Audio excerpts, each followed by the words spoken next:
देखो ये गेम मैंने इसलिए खिलाई है क्योंकि हमारा टॉपिक भी ये है कि ज़िंदगी में इंस्ट्रक्शंस फॉलो करना कितना ज़रूरी है, स्पेशली अपने से बड़ों की। और जब हम किसी इंस्टीट्यूट का हिस्सा होते हैं तो रूल्स को फॉलो करना बहुत ज़रूरी होता है।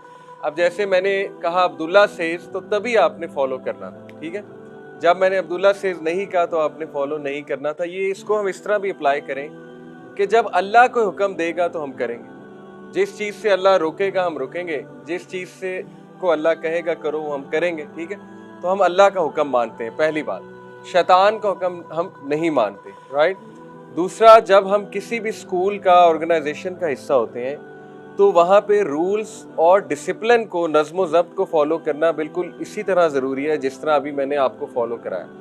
अगर आप नहीं करेंगे तो जिस तरह आप गेम से आउट हो गए हैं, इसी तरह अनफॉर्चुनेटली आप ज़िंदगी दौड़ से भी आउट हो जाएंगे। क्योंकि देखें, अल्लाह ताला ने ज़िंदगी बनाई उसूलों पे है। इसको हम समझें, जल्दी समझ लें बेहतर है, नहीं समझेंगे तो सफ़र करेंगे, ठीक है। सीधी सी बात है, डायरेक्ट बात है। आप देखें कि हर चीज़ डिसिप्लिन के मुताबिक मूव कर रही है। अल्लाह सुब्हानहू व तआला ने सूरज की ड्यूटी लगाई हुई है। सूरज एक वक्त पे आता है, एक वक्त पे जाता है, ठीक है। सनराइज, और आपको पता है कि जिस तरह से मशरिक से निकलता है और मगरिब में गुरूब होता है, ऐसा नहीं हो सकता कि मगरिब से निकल आए और मशरिक में गुरूब हो। ऐसा होगा तो आपको पता है कि क़यामत आ जाएगी लिटरली। अर्थ जो है वो एक ख़ास स्पीड पर घूम रही है, आपको पता है ना, अर्थ घूम रही है अपने एक्सिस पे, इस तरह से घूम रही है। उसकी एक स्पीड है, वो स्पीड थोड़ी सी अप डाउन हो गई तो क्या होगा, हम सब मारे जाएंगे, ठीक है। थोड़ी सी अप डाउन हो गई, हम सब मारे जाएंगे। इसी तरह जो चांद है वो भी आपने देखा है दुनिया के इर्द गिर्द घूम रहा है, एक खास स्पीड से घूम रहा है ना, तो वो भी एक स्पीड है। वो स्पीड थोड़ी सी अप डाउन हुई तो मामला खराब हो जाएगा, ठीक है। बहुत सी मिसालें देखो, ये तस्वीर को देखो।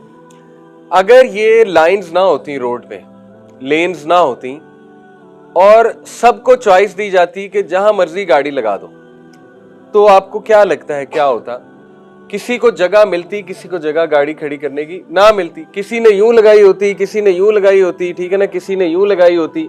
तो उससे क्या होना था, नज़्म ज़ब्त में एक मसला पैदा होना था और उसमें दूसरों का हक मारा जाना था। क्या ख्याल है? ऐसे ही है। जब हम नज़्म ज़ब्त में डिस्टर्बेंस पैदा करते हैं तो याद रखें किसी का हक मारा जाता है, ठीक है। इसलिए रूल्स को फॉलो करना ये अल्लाह ने हमारे लिए बनाया।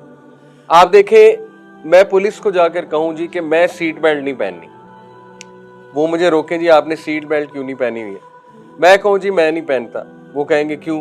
मैं कहूँगा जी मैंने आज तक एक्सीडेंट किया ही नहीं, तो मैं क्यों पहनूं, मैं तो बहुत ज़बरदस्त ड्राइवर हूँ, मैं तो बहुत सेफ गाड़ी चलाता हूँ। तो वो मुझे क्या कहेंगे, वो कहेंगे कि देखें भाई, हो सकता है आप ज़बरदस्त ड्राइवर हो, लेकिन ये रूल सबके लिए बने। ऐसा ही है ना, सबको फॉलो करने, चाहे कोई बहुत अच्छा ड्राइवर है या नहीं है, इससे हमें सरोकार नहीं है। जब आप फॉलो नहीं करेंगे तो आपको देख के अगला बंदा भी नहीं करेगा। ऐसे ही है ना, कल को मेरा दोस्त कहेगा कि यार मोहम्मद अली सीट बेल्ट नहीं पहनता, मैंने भी नहीं पहननी, ठीक है। फिर तीसरा बंदा कहेगा यार वो दो नहीं पहनते तो मैं क्यों पहनूं। इस तरह क्या होगा कि सारे कहने लगेंगे कि हमने सीट बेल्ट नहीं पहनी। और आपको पता है कि खुदा ना खास्ता किसी का एक्सीडेंट हो गया और सीट बेल्ट ना पहनी हुई तो बहुत इंजरी होती है, ठीक है, बहुत नुकसान हो जाता है। हेलमेट, मैं पुलिस को कहूँ जी मैंने हेलमेट कोई नहीं पहनना, ठीक है, वो कहेंगे क्यों। मैं कहूँगा जी मैं तो बहुत सेफ ड्राइवर हूँ, मैं तो स्लो चलाता हूँ, मैंने तो आज तक एक्सीडेंट नहीं किया। लेकिन खुदा ना खास्ता अगर हो गया एक्सीडेंट तो क्या होगा, आपकी सोच है। अल्लाह माफ़ करे, सबसे ज़्यादा जो अमवात होती हैं एक्सीडेंट में वो हेड इंजरी की वजह से होती हैं, ठीक है। जो लोग फौत हो जाते हैं बाइक चलाते हुए कोई एक्सीडेंट में, उनको हेड इंजरी होती है। तो इसलिए हेलमेट पहनना बहुत ज़रूरी है, बहुत ज़रूरी है। इसी तरह देखो, एक ऑर्गेनाइजेशन के, एक स्कूल के, इंस्टीट्यूट के कुछ रूल्स होते हैं। वो रूल्स हो सकता है आपको लगे कि यार ये समझ से बाहर है, ठीक है ना। जैसे हो सकता है मुझे लगे कि यार ये सीट बेल्ट मेरी समझ से बाहर है, ये मैं क्यों पहनूं, हो सकता है आपको लगे। लेकिन थोड़ा सा आपने दूसरों का भी सोचना है कि यार चलो मेरे ऊपर अगर ये रूल अप्लाई नहीं हो रहा लेकिन सबके लिए है। और बतौरे बड़ा, स्पेशली अगर आप बड़ी उम्र के हैं तो आप पे ज़्यादा जिम्मेदारी है कि अगर देखो मैंने ना फॉलो किया तो कल को मेरे जो छोटे बहन भाई हैं जो यहाँ पे पढ़ रहे हैं वो क्या करेंगे, वो भी नहीं फॉलो करेंगे। और फिर एक बुरी मिसाल जो है वो कायम होगी। ठीक है, तो रेस्ट अश्योर्ड याद रखें कि नज़्म ज़ब्त के लिए रूल्स बनाना ये बहुत ज़रूरी है और ज़िंदगी में बहुत ज़रूरी है। मैं अभी आपको काफ़ी मिसालें देता हूँ। तो ये मिसाल से देखें हमने क्या समझा, अगर ये लाइंस ना होती तो एक बदनज़मी होती और उस बदनज़मी से दूसरों का हक मारा जाता, दूसरों को गाड़ी खड़ी करने की जगह ना मिलती। अभी देखें ये बाहर की मिसाल ले लें, ये बाहर जो है इसके साथ ये जो आपने बनाया हुआ है वाटर का वो बनाया हुआ है, उसके साथ गाड़ियों की कुछ जगह है ना, 3 गाड़ियां खड़ी हो सकती, देखा है ना आपने बाहर जो पार्किंग है 3 गाड़ियां यूं खड़ी हो सकती। अब मैं आपको पढ़ाने आ रहा हूं, मैं गाड़ी यूं लगा दूं, ठीक है वहां पे, तो बाकी 2 कैसे लगाएंगे? मैंने यूं लगा दी, मैं कहूंगा मैं रूल को फॉलो नहीं करता, मैं यूं लगाऊंगा, तो बाकी 2 कैसे लगाएंगे? उनका हक मारा गया। ठीक है, तो इसलिए एक इंस्टीट्यूट में नज़्म ज़ब्त के लिए बहुत ज़रूरी है रूल्स का फॉलो करना। फिर ये देखें रेलवे ट्रैक, उसका एक ट्रैक है, अब रेलवे ट्रैक का कोई ट्रैक ही ना हो तो रेल कहाँ जाएगी? ठीक है, उसकी मंजिल क्या है, उसने ख़त्म कहाँ पे होना है, ये डिफाइंड ही नहीं है, तो फिर ड्राइवर कहाँ पे रेल गाड़ी को लेकर जाएगा? इसी तरह देखें आपकी मंजिल डिफाइन करने के लिए, आप सबकी मंजिल मकसूद कि आपको हमने पहुंचाना कहाँ तक है, उसके पीछे एक विजन है। ठीक है, जैसे मिसाल के तौर पे माशाल्लाह इस इदारे का एक विजन है, वो विजन ये है कि आप लोग जिम्मेदार शहरी बने, आप लोग पढ़े लिखे नौजवान बने, आप लोग को ये भी विजन है कि किसी को ब्यूरोक्रेसी में भेजा जाए, किसी को जज बनवाया जाए इंशाल्लाह, किसी को जो है ना बहुत हाई रैंक ऑफिसर बनाया जाए, ताकि आप लोग सक्सेसफुल दुनिया में बने और आप लोगों ने दीन भी पढ़ा हो। ठीक है, ये है मंजिल मकसूद, लेकिन वो आसान नहीं है। उस मंजिल मकसूद पर पहुंचने के लिए आपको डिसिप्लिन, नज़्म ज़ब्त, रूल्स का आदी बनना पड़ेगा। अदरवाइज देखें बहुत से लोग हैं जो रूल्स को फॉलो नहीं करते लाइफ में, जनरल बात कर रहा हूँ, जो लापरवाह हैं, ठीक है, जो नज़्म ज़ब्त का ख्याल नहीं रखते हैं, तो फिर आगे जाके उनके मामलात भी ख़राब होते हैं। ठीक है, आगे जाकर वो उस तरह से सक्सेस को अचीव नहीं कर पाते। तो ये भी एग्जाम्पल आप याद रखिएगा कि आप एक रेलगाड़ी की तरह हैं और आपका ट्रैक माशाल्लाह बहुत अच्छा है। देखिए 5 नमाजें, हो सकता है कभी कभी आपके दिल में आए, आ जाता है, इंसान है, कोई बात नहीं, हो सकता है कभी कभी आपके दिल में आ जाए कि यार आज नमाज स्किप कर दूं। हो सकता है फजर पे उठते हुए आपको बड़ा हो कि यार ये क्यों मैं उठूं फजर पे, ठीक है, वुजू करना पड़ेगा, पहली सफ में खड़ा होना पड़ेगा, ये क्यों हो रहा है? तो देखें नबी सल्लल्लाहु अलैहि वसल्लम ने गारंटी दी है, देखें ना हमारे नबी ने गारंटियां दी हैं कि जो इंसान 5 वक्त की नमाज पढ़ता है, अल्लाह का वादा है उससे कि अल्लाह उसे जन्नत देगा। और जन्नत कितना खूबसूरत है आप सोच भी नहीं सकते, हमेशा हमेशा की जिंदगी है। फिर ये डिसिप्लिन के लिए ज़रूरी है। जो बंदा 5 वक्त नमाज पढ़ रहा है वो डिसिप्लिन्ड है, उसकी लाइफ में नज़्म ज़ब्त है। फिर आप देखें कि फजर की नमाज जो पढ़ता है, अल्लाह के नबी सल्लल्लाहु अलैहि वसल्लम ने फरमाया कि बशारत दे दो उन लोगों को जो अंधेरे में मस्जिद की तरफ जाते हैं, क्योंकि क़यामत वाले दिन उनके पास क्या होगी? लाइट। ठीक है, ये सही हदीस है कि आज वो अंधेरे में जा रहे हैं, लेकिन उस वक्त जब लाइट की जरूरत होगी क़यामत में, आपको पता है ना एक जगह आएगी मैदान हशर में जहाँ पिच डार्कनेस होगी, अंधेरा, वहां पे कुछ लोगों के पास रोशनी होगी, वो खुशनसीब लोग हैं जो फजर की नमाज पढ़ते हैं। ठीक है, तो देखो कितना फायदा है। तो इन चीजों से आप अपने आप को मोटिवेट रखा करो कि नहीं, अगर मैं जबरदस्ती भी पढ़ रहा हूँ, मुझे जबरदस्ती भी पढ़ाई जा रही है तो अच्छी बात है। बहुत सी चीजें जिंदगी में जबरदस्ती भी करनी पड़ती है। ठीक है, तो आप अपनी मोटिवेशन को डिक्रीज ना होने दें। नमाज बेहतरीन है नज़्म ज़ब्त के लिए, यह मंजिल मकसूद है। नमाज आपकी डायरेक्शन डिफाइन कर रही है कि आप अच्छे बनोगे। देखो ना, इन्नस सलाता तन्हा अनिल फ़हशाई वल मुनकर, जो बंदा वुजू कर रहा है वो पाक रह रहा है, जो पाक रह रहा है इंशाल्लाह वो गुनाहों से बच जाएगा। ठीक है, हम इंसान हैं, गुनाह हो जाते हैं, कोई बात नहीं, लेकिन इंशाल्लाह नमाज से आप गुनाहों से दूर रहेंगे। तो ये बहुत खूबसूरत एक डायरेक्शन आपकी डिफाइंड है, इसको कभी भी बोझ ना समझना। ठीक है, इसको एंजॉय करें और इस पे शुक्र गुजार हो अल्लाह के कि आप उन चंद खुशनसीब नौजवानों में, देखो कितने नौजवान हैं जो बिलियर्ड खेल रहे हैं, स्नूकर वहाँ क्लब में जाके अपना वक्त बर्बाद कर रहे हैं, स्मोकिंग कर रहे हैं, ठीक है ना, सूटे लगा रहे हैं बैठ के। अल्लाह ताला उन्हें भी हिदायत दे, हम उनके लिए भी दुआ करते हैं। लेकिन आप खुशनसीब हो, आप कुरान पढ़ रहे हो, आप माशाल्लाह नमाजें पढ़ रहे हो बैठ के, आप आपस में खेल भी रहे हो, एक अच्छा वक्त गुजार रहे हो, आपको यहाँ क्लासें दी जा रही हैं, स्किल सिखाए जा रहे हैं। ठीक है ना, आपके ऊपर कुछ लोग हैं जो आपसे मोहब्बत करते हैं और मोहब्बत में कभी कभी सख्ती भी हो जाती है, कोई बात नहीं। माँ बाप जो है ना वो सख्ती भी करते हैं, तो आपने माइंड नहीं करना। तो ये आपके उसातिज़ा ये माँ बाप की तरह हैं डेफिनेटली। तो ये कभी कभी सख्ती इसलिए करते हैं कि आप ठीक हो जाएं, आपकी ये रेलवे, आपकी जो रेलगाड़ी है ना ये ट्रैक से ना हट जाए, क्योंकि आप स्पेशल लोग, आप लोगों को हमने ट्रैक से नहीं हटने देना इंशाल्लाह ताला, ठीक है। तो उसके लिए ज़रूरी है कि हम नज़्म ज़ब्त के मुताबिक चलें, रूल्स को फॉलो करें। जो रूल्स बना दिए गए हैं वो बेहतरी के लिए बनाए गए हैं, ताकि किसी के साथ ज्यादती ना हो। मैंने आपको मिसाल दी, सूरज देखो अपने वक्त पे निकलता है, दुनिया एक स्पीड पर घूम रही है, उस स्पीड से ज्यादा नहीं हो सकती, ठीक है। फिर एक सवाल अगर मैं आपसे पूछूं तो चलो आपका थोड़ा नॉलेज भी चेक हो जाएगा। ये जो पीने का पानी है ये हम तक कैसे पहुंचता है? ये खत्म क्यों नहीं होता दुनिया से? कहां से आ रहा है? चश्मों से आ रहा है ना, स्प्रिंग्स होती है ना, चश्मे, वो चश्मे खत्म क्यों नहीं हो रहे? उनमें बार बार पानी कैसे आ रहा है चश्मों में? जी वेरी गुड, बारिश की वजह से। अब अगली बात सोचने की है कि बारिश कैसे होती है, ये कौन बताएगा? साइंस में अगर पढ़ा आपने, एक चीज होती है जी, very good very good, evaporation.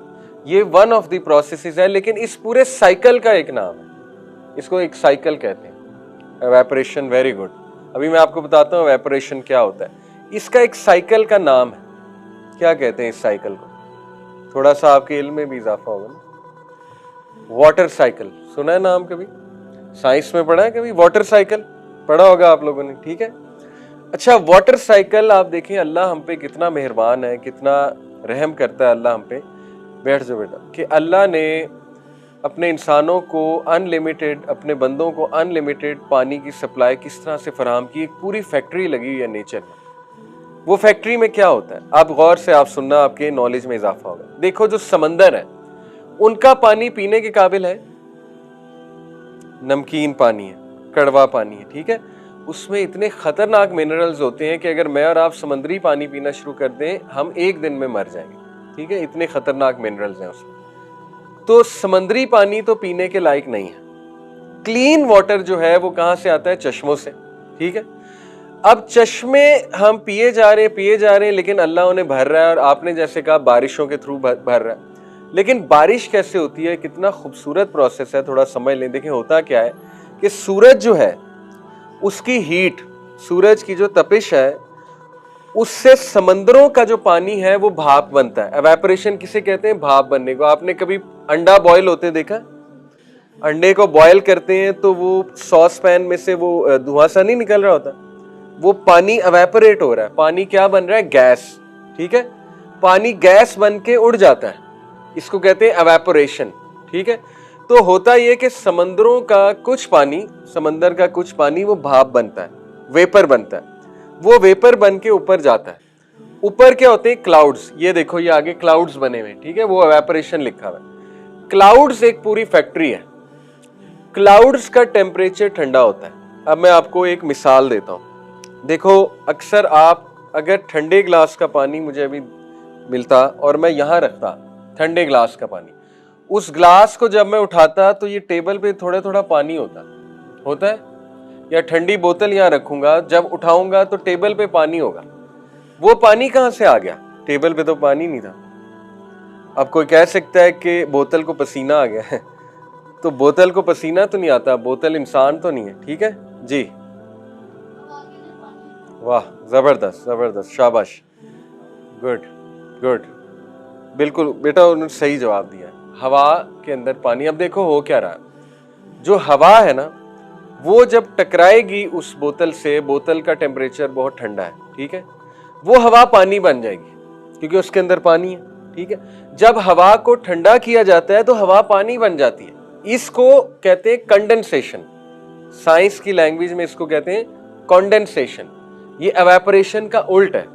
पानी का गैस बनना, एयर बनना, उसको क्या कहते हैं? एवेपोरेशन। और गैस का पानी बन जाना उसको क्या कहते हैं? कंडेंसेशन, ठीक है। अब बादलों में क्या हो रहा है? बादलों में सुभान अल्लाह जो समंदरी पानी जा रहा है ना, किस शक्ल में? भाप की शक्ल में, ठीक है, वेपर की शक्ल में ऊपर जाता है पानी। याद रखो हॉट फ्लूइड राइजेस, जो गर्म चीज है हमेशा ऊपर जाती है, इसीलिए मैं आपको थोड़ी साइंस भी समझा रहा हूँ। एसीज हमेशा ऊपर क्यों लगते हैं? आप जरा सुन लो, एसीज कभी नीचे नहीं लगेंगे। स्प्लिट एसी आपने कभी नीचे देखा है लगे? नहीं, हमेशा ऊपर क्यों लगता है? ऊपर होती है गर्म हवा, ठीक है? गर्म हवा को एसी ठंडा करता है, वो ठंडी हवा नीचे आती है। ठंडी चीज हमेशा नीचे आती है, याद रखो, और गर्म चीज ऊपर जाती। अब वो ठंडी हवा नीचे आएगी और नीचे की गर्म हवा को वो कहां भेजेगी? ऊपर। वो गर्म हवा ऊपर जाके क्या हो जाएगी? ठंडी। तो ये साइकिल यूं चलता रहेगा और पूरा कमरा ठंडा हो जाएगा। समझ आई? अगर आप एसी को नीचे लगा देंगे, ठीक है, तो क्या होगा? ठंडी हवा हमेशा नीचे रहेगी क्योंकि उसने नीचे रहना है। तो ऊपर की गर्म हवा कभी भी ठंडी होने नीचे नहीं आएगी, तो कमरा ठंडा नहीं होगा। तो ये बहुत वर्स्ट स्ट्रैटेजी है कि अगर कोई एसी को नीचे लगा दे, इसलिए एसी ऊपर लगता है, ठीक है? तो देखें अब सुभान अल्लाह, अल्लाह ने फैक्ट्री क्या लगाई है कि वो भाप बन के गर्म हवा समंदर से जो निकली हुई भाप है वो जाती है बादलों में। बादलों में ना सिर्फ उस हवा का पानी बनता है, क्योंकि बादल का टेम्परेचर ठंडा है, पानी बनता है, बल्कि अल्लाह ताला उस समंदरी भाप के मिनरल्स जो आपके लिए नुकसानदेह उन्हें अलहदा करता है। बादलों में उन्हें अलहदा करता है। फिल्टर प्लांट है ये। फिल्टर, कभी कूलर देखा है ना आपने? इसके अंदर यूं गोल गोल वो फिल्टर होते हैं। वो क्या करते हैं? गंदे पानी में से मिनरल्स निकालते हैं, ठीक है, गंदे पानी को साफ करते हैं।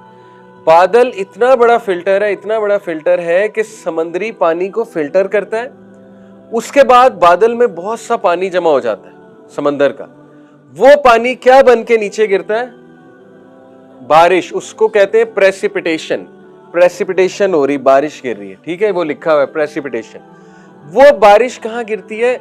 लेक्स में, रिवर्स में, चश्मों में, और आपको अल्लाह ताला साफ पानी देता है। अल्लाह अकबर। अब सोचो, कभी हमने शुक्र किया अल्लाह ताला का इस बात पे कि सब साफ पानी हमें मिल रहा है? और मैं आपको एक आयत सुनाता हूं। कुल अराई तुम, कहो ए मोहम्मद, इन्हें कहो, अराई तुम इन अस्बहा माउकुम गौरा, क्या इन्होंने नहीं गौर किया, क्या इन्होंने नहीं देखा कि ये जो पानी है जो तुम लोग पीते हो, ये जो पानी है, अगर अल्लाह ताला इसको जमीन में बहुत नीचे ले जाए, धंसा दे, चश्मे ना हो, फमन यातीकुम बिमा इन मईन, तो कौन है जो इस पानी को वापस ले आएगा?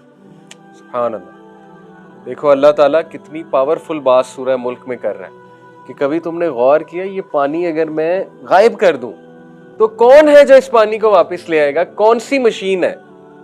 कितने करोड़ों डॉलर तुम्हारे लग जाएंगे सिर्फ वो मशीन तैयार करने में। अब देखे ना, पानी का लेवल डाउन होता जाए तो कितना मसला होता है गांव में।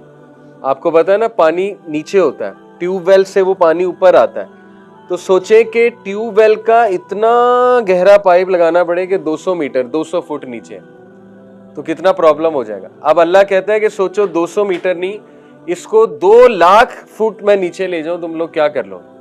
कुछ नहीं कर सकते, ठीक है। अफरअयतुमुल मा अल्लज़ी तशरबून, क्या है इसकी ट्रांसलेशन? तो क्या तुमने कभी सोचा है ये जो पानी तुम पीते हो, क्या तुमने कभी सोचा है जो पानी तुम पीते हो? सुभान अल्लाह। अल्लाह कहते हैं क्या तुम हो जो इसको बादलों से लाते हो या हम हैं जो इसको नाजिल करते हैं? कैसा तमाचा है इंसान के मुंह पे, ठीक है, कि ये जो पानी तुम पीते हो इसको कौन, वाटर साइकिल कौन चला रहा है? जो मैंने अभी सब आपको एक्सप्लेन किया, तुम तो नहीं चला रहे। आपको पता है सिंगापुर एक कंट्री है, सिंगापुर नाम सुना होगा, ठीक है। सिंगापुर ने पहला आर्टिफिशियल वाटर साइकिल दुनिया में बनाया ये। अब देखो हजारों पाइप्स हैं, हजारों पाइप्स लगा के, पूरा फिल्ट्रेशन प्लांट लगा के, और बड़ी अच्छी बात है उन्होंने गटर के पानी को पानी बनाया, सीवरेज वाटर को पीने का पानी बनाया है सिंगापुर ने, क्योंकि सिंगापुर में पानी की बहुत कमी है, ठीक है, साफ पानी की। तो देखो उधर के साइंटिस्ट ने, अल्लाह ने कितना जहन दिया इंसान को, गटर के पानी को पानी बना दिया इसी तरह वाटर साइकिल के थ्रू, ठीक है। अब सोचो कि हमारे ऊपर बड़े बड़े पाइप्स होते, बादल ना होते, बड़े बड़े पाइप्स होते, तो हम जहनी मरीज बन जाते। जब हम बाहर निकलते हम कहते यार ये दुनिया है कि ये फैक्ट्री है जहाँ पे हम रह रहे हैं? खूबसूरत ही ना लगती? सोचे आप नारायण का गान मरी जाते, नथिया गली जाते, वहाँ पाइप्स होते पहाड़ों की जगह, फैक्ट्री, पूरी फैक्ट्री लगी होती। अल्लाह ताला इतना कमाल है कि अल्लाह ताला ने पाइप्स नहीं लगाए, क्या लगाए? बादल, और बादल खूबसूरत लगते हैं कि नहीं लगते हैं? तो अल्लाह ताला सिर्फ वाटर साइकिल का पावर प्लांट नहीं खड़ा किया, अल्लाह ने खूबसूरती से खड़ा किया। अल्लाह ताला इंसानों को चैलेंज करता है कि ज़रा ऊपर देखो गर्दन उठा के, ठीक है, तुम्हारी नज़र शर्म से झुक जाएगी, तुम्हारी गर्दन थक जाएगी, लेकिन तुम्हें रहमान की तख्लीक में कोई शगाफ आसमानों में नहीं नज़र आएगा कि तुम्हारी गर्दन थक जाएगी, तुम्हें कोई फॉल्ट नज़र नहीं आएगा। तो ये है अल्लाह। तो देखें यहाँ पे अल्लाह ताला हमें क्या कह रहा है कि तुम हो इसको उतारते हो या मैं हूं। लौ नशाउ जअलनाहु उजाजन फलौ ला तशकुरून।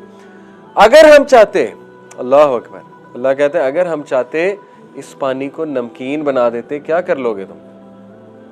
उफ, सोचो, कभी कुरान को आपने इस नज़र से पढ़ा है? पूरा वाटर साइकिल अल्लाह चैलेंज कर रहा है ह्यूमन बीइंग को कि अगर हम चाहते इसको नमकीन बना देते, तुम लोग कर क्या लेते?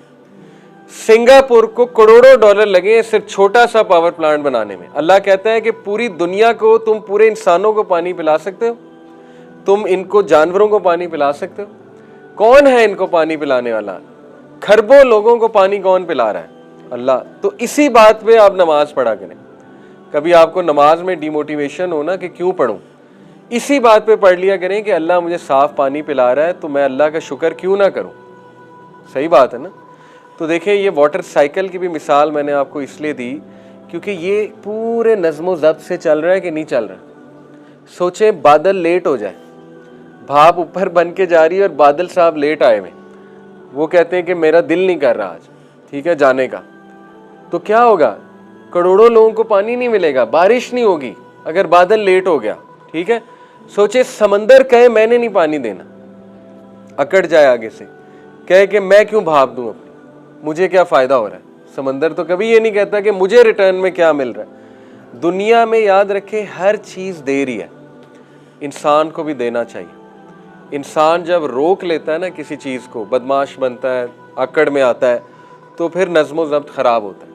तो जितना आप देंगे, क्योंकि अल्लाह की तख्लीक दे रही है, तो आपको भी देना चाहिए। समंदर कभी नहीं कहेगा मैंने नहीं देना, वो अल्लाह के हुक्म का ताबे है, ठीक है।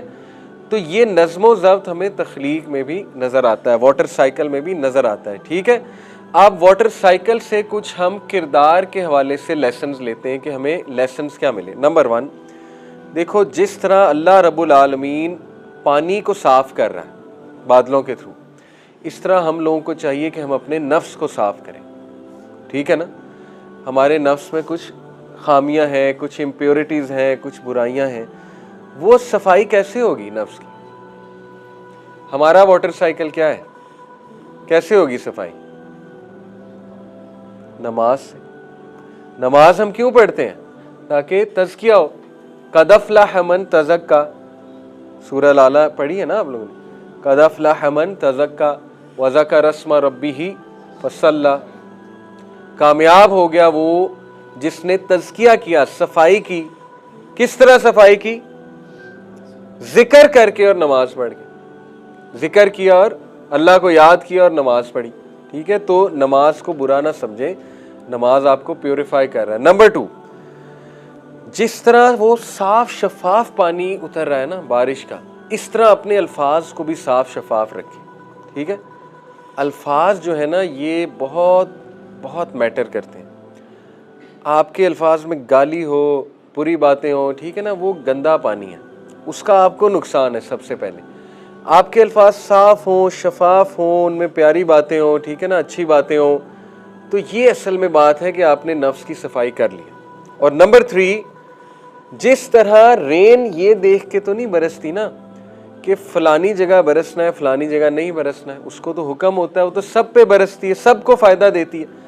ऐसा तो नहीं होता ना कि चश्मा, आप चश्मे से 5 लोग पानी लेने जाएं, चश्मा कहे 3 लोगों को मैंने देना है, 2 लोगों को मैंने नहीं देना, ऐसा तो नहीं होता है। कुएं से आप पानी निकालें, कुआं कभी नहीं कहेगा कि 2 को देना है, 3 को नहीं देना, ठीक है।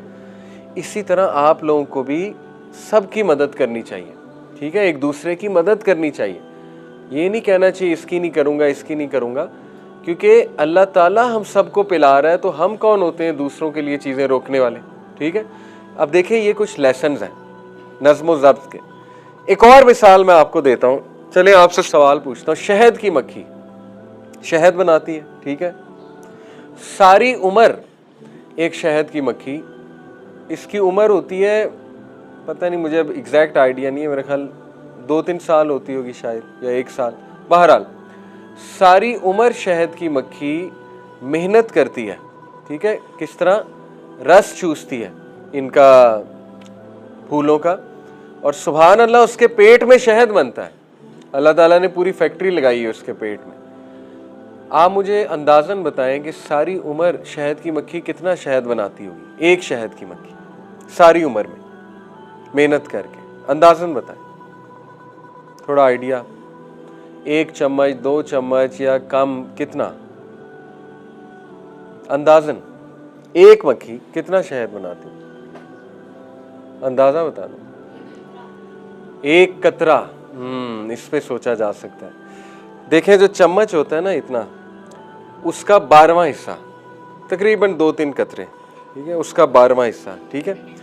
सारी उम्र शहद की मक्खी खप कर, देखें ना, अब अल्लाह उसको वही करता है, सूरह नहल में अल्लाह उसको हुक्म देता है, ठीक है। तो अल्लाह की इंस्ट्रक्शन है, यहाँ वही से मुराद इंस्ट्रक्शन है। तो सारी उम्र खप के वो चंद कतरे शहद के बनाती है। अब उसने तो कभी नहीं कहा कि मैं क्यों करूं, क्या फ़ायदा, 2-3 कतरों का क्या फ़ायदा, ठीक है। उसने तो कभी नहीं कहा, शिकायत नहीं की। पाकिस्तानी शहद की मक्खी होती तो उसने आना ही नहीं था काम पे, ठीक है। उसने कहना था क्या फ़ायदा, लेट हो जाओ, ठीक है, मेरे करने से क्या होगा। लेकिन शहद की मक्खी, अल्लाह ताला हमें उससे सिखा रहा है। एवं सूरत, अल्लाह ने उसके नाम पे पूरी सूरत का नाम रख दिया, नहल। कोई छोटी बात है? अल्लाह ने, देखिए ना, अनकबूत किसको कहते हैं? स्पाइडर को। नहल कहते हैं शहद की मक्खी को, ठीक है। इसी तरह नमल किसे कहते हैं? चींटी को।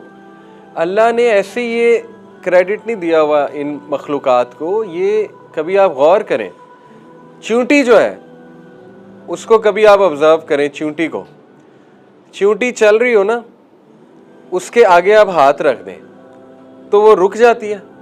क्या करती है? रास्ता चेंज कर लेती है। उसके आगे आप बुक रख दें, वो रास्ता चेंज कर लेती है, वो रुकती नहीं है। वो ये नहीं कहती कि बस अब रुक जाओ, अब ज़िंदगी ख़त्म, ठीक है। वो चलती रहती है, चलती रहती है, अपनी मंजिल की तरफ जाती है। तो अल्लाह ताला हमें मिसालें देता है चींटी से, हमें मिसालें देता है शहद की मक्खी से कि वो थक नहीं रही, वो शहद बनाए जा रही है, बनाए। वो ये नहीं सोच रही 2 कतरों से क्या होगा। इसके अब 2 आप लेसन्स लें। कभी भी अच्छा काम करते हुए ये ना सोचें कि मेरे करने से क्या हो जाएगा। समझ आ रही? ये ना सोचें। कुछ लोग ये कह सकते हैं कि आजकल देखो इजराइल के प्रोडक्ट्स हम बॉयकॉट कर रहे हैं ना, कोई आपको कह सकता है भी आपके बॉयकॉट करने से क्या होगा। भाई मुझे है हुक्म अज़ां, सीधी सी बात है। मैंने ये नहीं देखना मेरे बॉयकॉट करने से क्या होगा, मैंने बस करना है। शहद की मक्खी को कोई ये कहे कि तू 2 कतरे बनाती है, क्या फ़ायदा तेरे 2 कतरे बनाने का, ना बना तो कतरा कतरा ही तो दरिया बनता है ना। अगर एक शहद की मक्खी ने शहद बनाना छोड़ दिया, वो काम पे ना आई, दूसरी भी कहेगी मैंने भी नहीं आना, तीसरी भी कहेगी मैंने भी नहीं आना। आहिस्ता आहिस्ता क्या होगा, शहद बनना कम हो जाएगा। और ये तो मैंने सिर्फ शहद की बात की। आपको पता है शहद की मक्खी का इतना बड़ा रोल है इकोसिस्टम में। जो पॉलिनेशन है एक प्रोसेस। पॉलिनेशन क्या होता है? जो बीज है, पोलन्स है, वो एक फूल से दूसरे फूल में ट्रांसफ़र शहद की मक्खी करती है। अगर वो ट्रांसफ़र नहीं होंगे तो नबातात नहीं होंगे, फूल नहीं खिलेंगे, ये ग्रीनरी नहीं होगी, सब खत्म हो जाएगा, फूल पौधे सब खत्म हो जाएगा अगर वो पोलन्स एक जगह से दूसरी जगह शहद की मक्खी ना लेकर गई।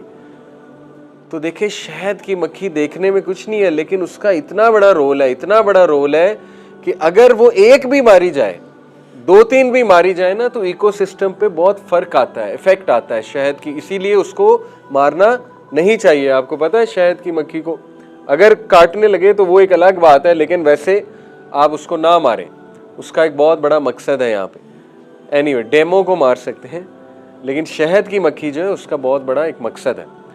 अब सोचें, शहद की मक्खी का इतना बड़ा मकसद है, आपका कोई मकसद नहीं। इंसान बिला मकसद ज़िंदगी गुजारता है। इंसान ये कहता है मेरे फजर पढ़ने से क्या हो जाएगा, मेरे अच्छी बात करने से क्या हो जाएगा, मेरे बॉयकॉट करने से क्या हो जाएगा। मेरे चंद एक चीज़ें करने से क्या फ़र्क पड़ जाएगा? भाई फ़र्क पड़ेगा। 10 लोग रूल को फॉलो नहीं कर रहे, हो सकता है आप कहें यार मेरे रूल को फॉलो करने से क्या हो जाएगा? होगा। हो सकता है आपको देख के दूसरे फॉलो शुरू कर दें। मैं आपको एक मिसाल देता हूँ। देखें, ये मेरे साथ हुआ।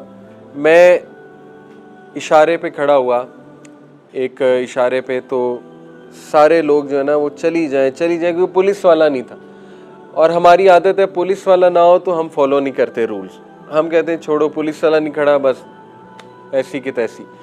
अब सारे जा रहे हैं, एक गाड़ी बेचारी आगे फंसी है, उसको कोई रास्ता ही नहीं दे रहा, ठीक है। अब मैं रुक गया, मैंने कहा चलो कोशिश करके देखते हैं, इसको रास्ता दे देते हैं। मैं रुक गया। आप यकीन करें, मुझे देख के 2-3 और रुक गए, ठीक है। और जब वो 2-3 और रुके तो ट्रैफिक ठीक हो गई, और ट्रैफिक ठीक हुई तो इधर से जो गाड़ियां आ रही थी वो चली गई। तो ये ना सोचे मेरे करने से क्या होगा, समझ रहे? आपके करने से ये होगा कि हो सकता है आपको देख के दूसरे करना शुरू कर दें, ठीक है। तो ये मिसाल आप हमेशा याद रखें शहद की मक्खी की। आप रूल्स को फॉलो करें, दूसरे देख। सुई जो है ये नज़र नहीं आती, इतनी छोटी है। अगर यहाँ ज़मीन पे पड़ी हो, हम गुजर जाएंगे और हम कहेंगे कुछ भी नहीं पड़ा हुआ, बस देखे बगैर ही गुजर जाएंगे, ठीक है। लेकिन इसका इतना बड़ा मकसद है सुई का। आप बताएं क्या मकसद है? अगर सुई ना होती तो क्या? जी, वेरी गुड। कितना बड़ा मकसद है।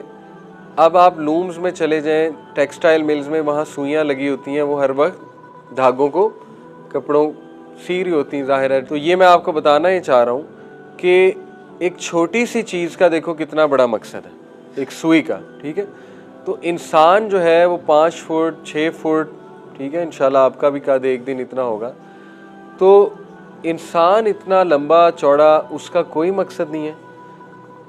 देखो, जिस चीज़ का मकसद कोई नहीं होता ना, उस चीज़ को रूल्स नहीं फॉलो करने चाहिए।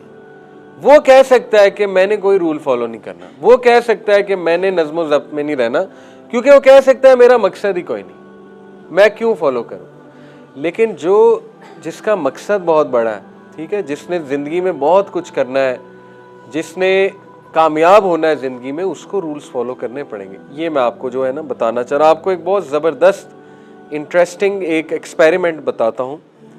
ये इस एक्सपेरिमेंट का नाम है मार्शमैलो। मार्शमैलो जो है ना, ये गोरों की मिठाई है उनकी। ये मार्शमैलो आपको अल्फता से भी मिल जाएगी, बड़े बड़े सुपर स्टोर होते हैं ना, वहाँ मार्शमैलो कैंडीज होती हैं, पिंक और वाइट कलर की। जैसे ये हमारा छल्ला नहीं होता, छल्ला खाए कभी, इस तरह की होती है मार्शमैलो, ठीक है। तो उन्होंने क्या किया, 1970 का एक्सपेरिमेंट है, एक तजर्बा है। जो माहिर नफ्सियात होते हैं उन्होंने तजर्बा किया। उन्होंने क्या किया कि 20 बच्चों को एक कमरे में बिठाया। ये तो अभी की वीडियो है, मॉडर्न वीडियो, ये दोबारा रिक्रिएट किया उन्होंने, एक्सपेरिमेंट दोबारा किया, लेकिन ये बहुत पुराना एक्सपेरिमेंट। उन 20 बच्चों के सामने प्लेट में उन्होंने मार्शमैलो रखी। ये बिल्कुल इसी तरह है कि मैं आप सबके सामने अभी प्लेट में पेस्ट्री रख दूं, चॉकलेट पेस्ट्री, ठीक है, मोल्टन लावा केक रख दूं, और वो आपकी नज़रों के सामने पिघल रहा है, ठीक है, और उसकी आइसक्रीम आपकी नज़रों के सामने पिघल रही है, और आप बड़ा खुश हैं कि जी अब खाना है हमने। और मैं एकदम से आपको कहूँ कि ना 30 मिनट जो सब्र करेगा, 30 मिनट जो सब्र करेगा उसको डबल मिलेगी, उसको मैं 2 और दूंगा। लेकिन जिसने सब्र नहीं किया उसको नहीं मिलेगा, ठीक है।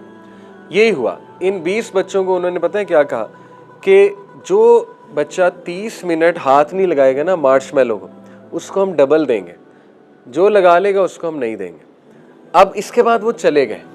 अब बच्चों को नहीं पता था कि हिडन कैमरास लगे हुए, ठीक है, कि कैमरा से उन्हें देखा जा रहा है, बच्चों को नहीं पता था। अब बच्चों ने क्या किया, जैसे ही वो बाहर गए, कुछ बच्चे बहुत शरारती थे, उन्होंने अपनी भी खा ली, दूसरों पे भी झपट्टा मारा। उन्होंने बदमाशी दिखाई, उन्होंने कहा कि ऐसी की तैसी, इस अपनी भी खाएंगे, इसकी भी खाएंगे, और फिर इल्ज़ाम लगाएंगे कि इसने खाई, ठीक है। वो ज़रा शरारती थे। अब देखिए, कुछ जो है शरीफ बच्चे वो वेट कर रहे हैं, ये जो बच्ची है वो इंतज़ार कर रही है, इस तरह से सब्र कर रही है, ठीक है। ये बेचारी सब्र कर कर के इसका क्या हाल हो गया, ये देखें, इसने थोड़ी सी खा ली, ये हाथ लगा बैठी, इससे नहीं हुआ बर्दाश्त, इसने कम से कम पकड़ लिया, ठीक है। और ये देखें, ये खुद भी खा रहा है, आई एम श्योर ये दूसरों की भी खाएगा, ठीक है। ऐसे बच्चे हमेशा होते हैं। तो 30 मिनट बाद वो अंदर आए और उन्होंने कहा जी हमने देख लिया कैमरे में कि किसने क्या किया है। अभी तजर्बा यहाँ ख़त्म नहीं हुआ, आप हैरान हो जाएंगे। इन बच्चों का बायोडाटा, नाम, सब कुछ उन्होंने नोट किया, एड्रेस। 20 साल इन बच्चों की ज़िंदगी को स्टडी किया उन्होंने, 20 साल। ये मार्शमैलो स्टडी है, गूगल पे कभी लिखें मार्शमैलो स्टडी, बहुत ज़बरदस्त स्टडी है। 20 साल उन्होंने किस तरह स्टडी करते थे, हर साल मिलते होंगे उन बच्चों से या उनके माँ बाप से पूछते होंगे क्या चल रहा है, स्कूल में कैसे जा रहे हैं, वगैरह वगैरह। 20 साल बाद उन्होंने क्या कंक्लूड किया, क्या अखज़ किया, क्या नतीजा निकाला।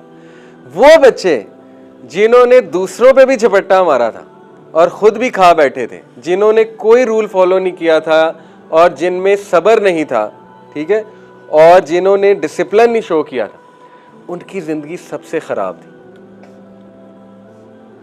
उनकी ना कोई पास डिग्री थी, बल्कि उनमें ज़्यादातर, अल्लाह माफ़ करे, क्रिमिनल्स बन गए थे, मुजरिम बन चुके थे। गन कल्चर, ठीक है, गन वायलेंस में चले गए, मुजरिमीन बन गए उनमें से कुछ लोग। वो कि जिन्होंने थोड़ा बहुत सब्र किया था, उनकी ज़िंदगी कदरे बेहतर थी, कदरे बेहतर। उनकी पढ़ाई बहुत अच्छी जा रही थी, उनकी जॉब्स बहुत अच्छी थी, ठीक है। और वो जिन्होंने बिल्कुल हाथ नहीं लगाया था, वो सबसे कामयाब थे, सबसे कामयाब। तो इस स्टडी से, तजर्बे से साबित उन्होंने ये किया कि सब्र और नज़्म ज़ब्त और सेल्फ कंट्रोल, अपने आप को रोक लेना, ये दुनिया का सबसे बड़ा स्किल है।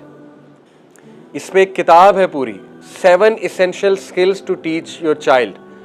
ये माहिर नफ्सियात की किताब है कि 7 ऐसे क्वालिटीज़ जो आपको अपने बच्चों को सिखानी चाहिए, 7 क्वालिटीज़। उनमें नंबर 1 क्वालिटी सेल्फ कंट्रोल है, नंबर 1 क्वालिटी, कि जो बच्चा सेल्फ कंट्रोल सीख गया ना, सेल्फ कंट्रोल, अपने आप को रोकना सीख गया, अपने गुस्से को रोकना सीख गया, अपनी ज़बान को रोकना सीख गया। देखो, हम सब में बेसब्री है, मुझे भी गुस्सा चढ़ता है, मेरा भी दिल करता है मैं गालियां दूं, ठीक है, मेरा भी दिल करता है मैं किसी का गिरेबान पकड़ूं, मुझ में बहुत गुस्सा है। लेकिन जिसने कंट्रोल कर लिया ना, तो माहिर नफ्सियात कहते हैं वो दुनिया का सबसे कामयाब इंसान बनेगा। और ये माहिर नफ्सियात को तो आप छोड़ें, हमारे नबी सल्लल्लाहु अलैहि वसल्लम क्या कहते हैं कि ताकत ये नहीं है कि गुस्से को दिखा देना, ताकत ये नहीं है कि कुश्ती बहुत ज़्यादा करना, ठीक है, बल्कि ताकत क्या है, गुस्से को दबा लेना, ये ताकत है असली, ये है स्ट्रेंथ।